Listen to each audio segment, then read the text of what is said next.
네, 안녕하세요. 반갑습니다. 코인아빠입니다. 자, 오늘은 이 리플에 대해서 좀 말씀을 드리고자 합니다.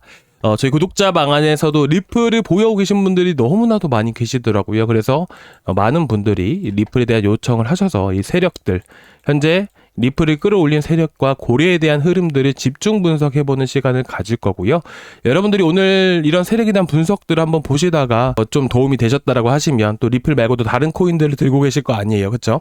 그래서 그런 코인들도 제가 개별적으로 상담은 해드리고 있으니까 말씀을 드리고 있기 때문에 구독자방에다가 말씀을 해주시면 좋으실 것 같습니다. 자, 그럼 오늘 세력에 대한 흐름들을 먼저 살펴볼 건데요. 자, 먼저 우리가 살펴봐야 되는 부분들이 하나 있습니다. 자, 최근 들어서 온체인 데이터와 관련된 이런 얘기들이 되게 많이 들려오고 있습니다. 그래서 최근 이런 돌파 신호, 자, 에이지 컨슘드의 지표가 90% 급락을 했다 보니까 이제 돌파 신호를 보인다라는 의미인데, 그만큼 현재 이 세력과 고래에 대한 흐름들을 볼 때 에이지 컨슘드라는 지표를 반드시 확인을 해야 된다는 부분들이에요. 그래서 제가 간단하게 에이지 컨슘드가 무엇인지에 대해서 말씀을 드리도록 하겠습니다. 자, 예를 들면 이런 거죠.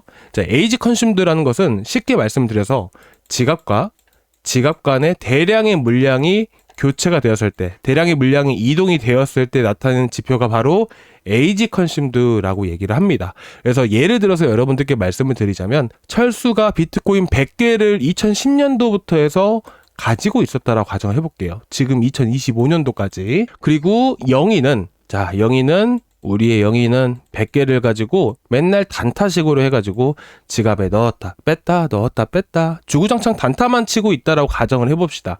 그러면 우리가 이 철수와 영희가 이 동시에 비트코인 100개를 어딘가로 이렇게 이체를 시켰을 때, 철수가 가진 비트코인 100개의 이동과 영희가 가진 100개의 이동의 의미가 어떻게 될 수 있을까요?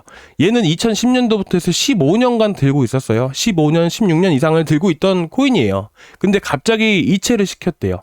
그런 것과 영희는 맨날 이체를 시켰던 애예요. 그러면 의미를 봤을 때, 의미 부여를 한다고 봤을 때 철수의 지갑에서 이동한 게 훨씬 더 큰 의미를 갖고 있지 않을까요? 그렇죠?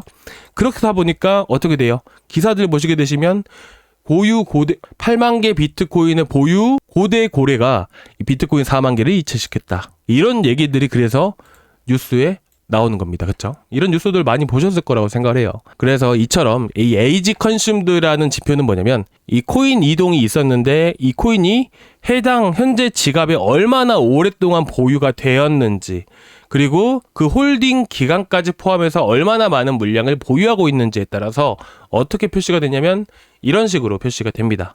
그래서 에이지 컨슘드라는 것, 이 검은 색깔 보이시죠? 이걸 제가 이제 쇼 매트릭스 또 해보겠습니다. 보시게 되면 어때요? 아, 엄청난 물량이 이렇게 이동이 되었었다는 것을 알 수가 있어요. 그래서 이를 통해서 우리가 알 수 있는 부분들이 뭐냐면, 머리가 새하얘지죠. 뭘 봐야 될지도 모르겠고, 그래서 제가 쉽게 말씀을 드릴게요. 자, 그래서 여러분들은 이것만 보시면 돼요. 에이지 컨슘드가 길게 뻗은 거, 이거 하나만 보시면 됩니다. 이게 뭐냐? 바닥에서 지갑과 지갑 간의 대량 물량이 이동을 했다라는 의미는 무엇이냐면, 결국 세력들의 선교체가 있었다라는 부분들이기 때문에 이런 대량 매집에 해당된다라고 여러분들이 보시는 게 맞아요. 그리고 나서 이를 뒷받침한 지표, 이 데이터들을 살펴보려면 민코인 에이지 3Y라고 되어 있습니다. 이거는 3년이에요. 3년. 그래서 현재 보유하고 있는 이 고래가 얼마나 많은 물량을 계속해서 들고 있는지 이 기간을 나타내는 거다라고 보시면 될 것 같아요. 그래서 우리가 이 에이지 컨슘드를 잠깐 꺼보겠습니다. 그러면, 자, 그리고 이것도 한번 지워보고요. 자, 그러면 급등을 할 때, 그리고 민코인 에이지가 떨어진다라는 부분들은 물량을 일부 정리를 했다라고 보는 겁니다. 그래서 최근에 또 가장 빠르게 또 가장 많이 반등을 거쳤던 코인이 뭐예요? 바로 멘틀이죠. 이 멘틀만 보시더라도 최근 7월 달부터 엄청난 매집을 했었습니다. 그리고 나서 이게 길어진다라는 게 뭐예요? 쭉 올라간다는 게 뭐예요? 민코인 에이지가 쉽게 말해서 계속해서 보유량을 늘려나가고 있는 상황에서 더욱더 물량을 계속해서 보유하고 있구나, 물량을 던지지 않았구나라는 것을 알 수 있는 거예요. 근데 상승이 거의 다 다다랐을 이 고점부터 해서 물량이 빠지는 게 보이실 거예요. 그리고 한 가지 더 이에 대한 뒷받침, 자, 물량을 매도했다라는 증거를 어디서 찾아볼 수 있냐면 이 파란색 지표를 통해서 알 수가 있어요. 자, 리플도 좀 이따 보여드릴 건데 스펜트 코인스 에이지 밴드. 자, 아까 7월 달부터 매집을 했기 때문에 3개월이죠. 2에서 3개월 가량의 이렇게 보유하고 있던 이 코인들을 언제 거래소로 보냈는지, 이체가 언제 됐는지를 보여주는 하나의 지표예요. 그래서 이 지표들을 봤을 때 딱 보시면 어때요? 자, 정확하게 보시면 파란색이 쭉 올라가 있죠. 그렇죠? 이때가 거의 5천만 개 물량을 한 번에 이때 이체를 시켰던 거예요. 그리고 한 차례 상승 나온 이후에 급락. 그렇죠? 물량도 다 빠지고 있는 상황들이고. 그렇죠? 그러니까 이런 식으로 여러분들이 보시는 게 좋아요.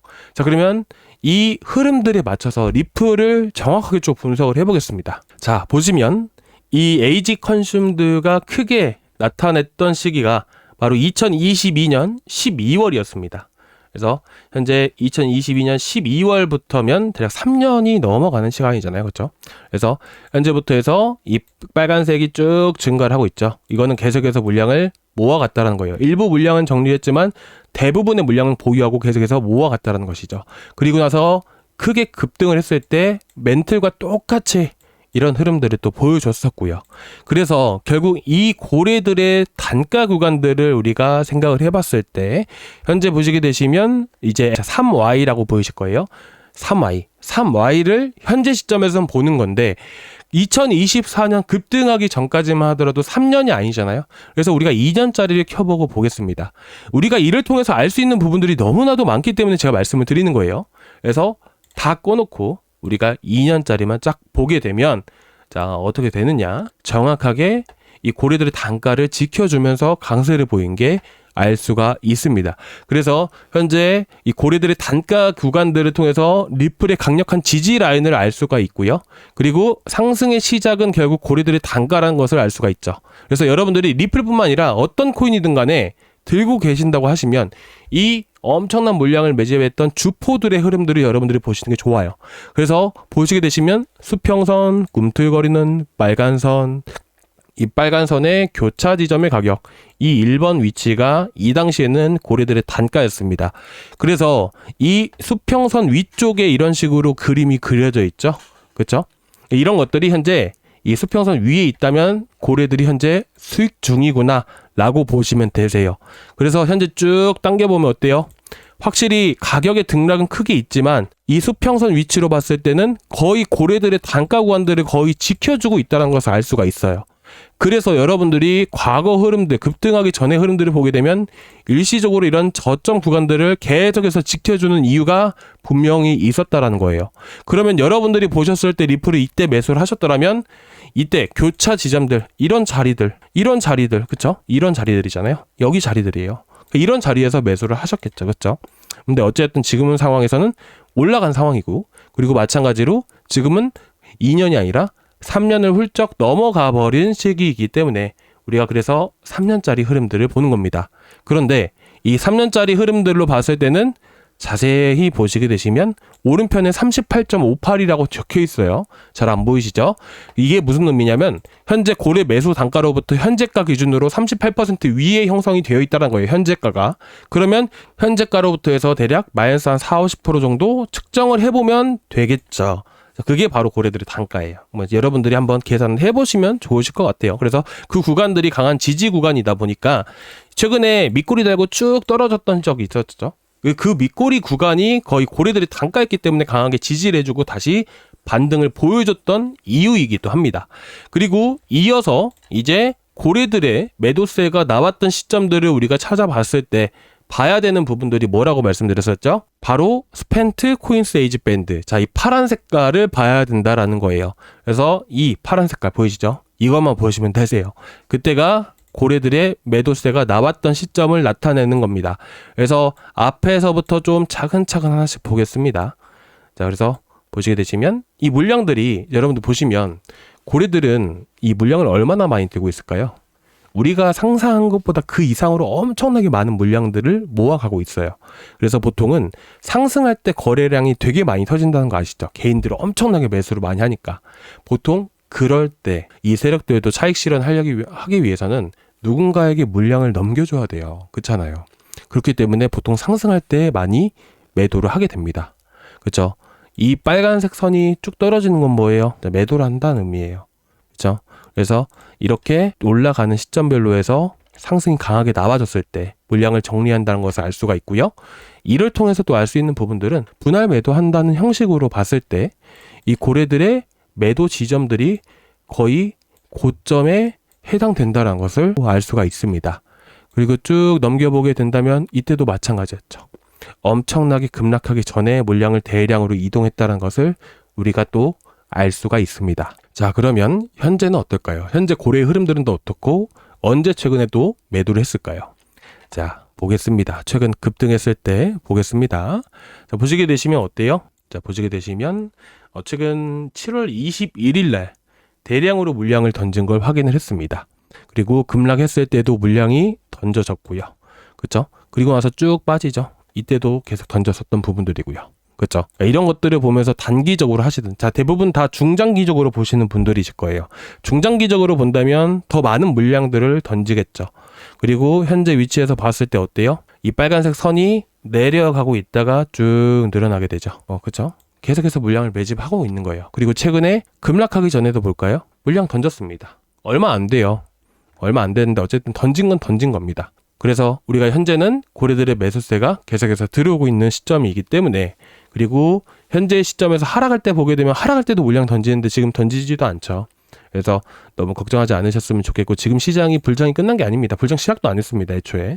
그래서 지금 QT 종료부터 해서, 그렇죠? 그리고 셧다운도 마무리가 빨리 돼야 돼요. 장기화되면 시장이 안 좋습니다. 그리고 오늘 새벽에 나왔던 얘기가 뭐죠? 이제 중소은행에 대한 이제 부실채권에 대한 얘기들이 많이 나오게 되면서 미증시도 지금 흔들리고 있는 상황들이에요. 그러니까 이런 것들이 빠르게 해소가 되어야 됩니다. 그러면 그때부터 다시 한 번 더 강세를 보일 가능성이 높다라고 보시면 될 것 같아요. 그래서 현재 위치에서 여러분들께 말씀드릴 게 있다면, 자, 첫 번째 목표가를 잡을 때는 이 주포 고래들의 기간들을 먼저 봐봐야 돼요. 이 고래들이 언제부터 매입을 해왔는지를 봐야 된다는 거예요.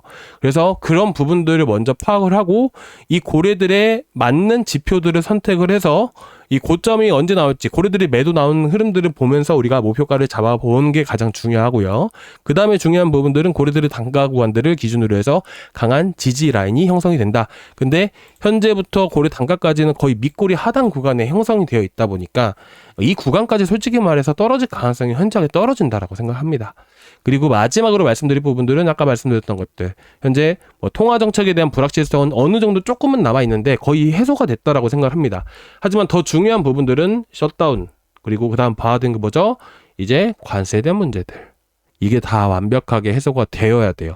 그래야 시장이 다시 살아날 수 있기 때문에 충분히 여러분들 QT 종료로 인해서 시장은 더 올라갈 거라고 생각을 하지만, 이런 세 가지 문제가 해소가 되었을 때 이제 시장이 반등을 보여주고 상승을 보여줄 수 있기 때문에 좀 여유를 갖고 보셨으면 좋겠습니다. 그리고 다시 말씀을 드리지만 리플 말고도 다른 코인들 많이 들고 계실 거예요. 자, 그런 코인에 대한 설명들도 제가 일일이, 또 여러분들 다 들고 계신 코인이 모두 똑같을 수는 없잖아요. 많은 분들이 리플 한 가지는 많이 들고 있기 때문에 영상으로 준비를 한 거지만 대부분 업비트 안에 있는 많은 코인들이 다 들고 있으실 거예요. 그래서 제가 영상으로 만들기가 조금 어려워요. 그래서 여러분들께 구독자방에다가 말씀을 해주시라고 좀 말씀을 드리는 겁니다. 댓글에다가 말씀드린다고 해서 여러분들께 제가 그림 파일 첨부해가지고 답변이 어렵잖아요. 유튜브 댓글에다가 그림 파일 할 수가 없잖아요. 그래서 그래요.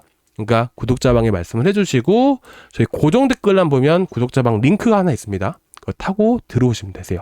소통방 입장 하나랑 이제 보유종목 진단방 하나, 뭐 아무거나 해서 해주시면 제가 따로 말씀을 드리겠습니다. 너무 걱정하지 마시고요. 그리고 리플 흐름들을 보면서 또 물량 나오게 되면 미리미리 또 말씀을 드릴게요. 아시겠죠? 자, 오늘 여기까지 준비했고요. 다음 시간에 또 뵙도록 하겠습니다. 감사합니다.